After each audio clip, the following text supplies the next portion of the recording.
Kwa majina ni Padre Manos Kasolo, ni padre wa shirika la Roho Mtakatifu. Nasimama hapa kwa niaba ya mkuu wa shirika Roho Mtakatifu kanda ya Kenya, Padre Frederick Wafula, ambaye asingeweza kufika hapa ni kwa ajili ya majukumu mengine.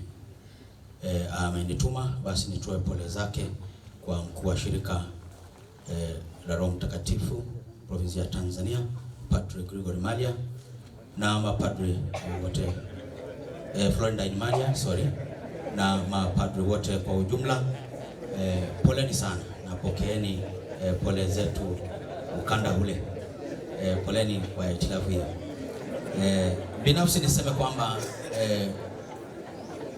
Padre Peter Senga alipokuja Njiro raundi ya pili alitukuta. Nilikuwepo mwanafunzi kipindi kile 2006 kwa mwaka wa 3 wa falsafa, na hivyo basi nilipata nafasi ya kutengamana naye hasa akiwa mlezi wangu wa kiroho. Na hivyo basi kila nilipokwenda kwake aliniuliza swali, frate, unanionaje? Hilo swali aliliuliza kila wakati nilipoenda kwake, aliuliza hilo swali.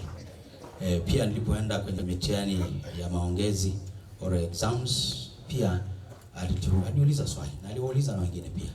Na swali lilikuwa unanionaje? Na pia mawazo yangu darasani wayaonaje? Msamiati wangu vipi? Yote yale aliyauliza. Na kwetu sisi kama wanafunzi kupewa nafasi kama hiyo ya kumtathmini mlezi ilikuwa sio jambo rahisi. Na hivyo basi kama tulivyoambiwa na tulivyosema tokea mwanzo, Padre Senga alikuwa ni mnyenyekevu sana.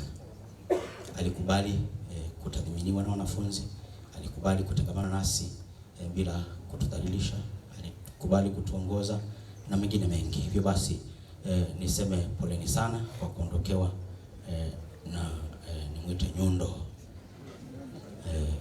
Alikuwa ni msaidizi mkuu wa shirika. Poleni sana wanafamilia, poleni sana wanasalasala na wote waombolezaji kwa ujumla. Tumsifu Yesu Kristo, apumzike kwa amani.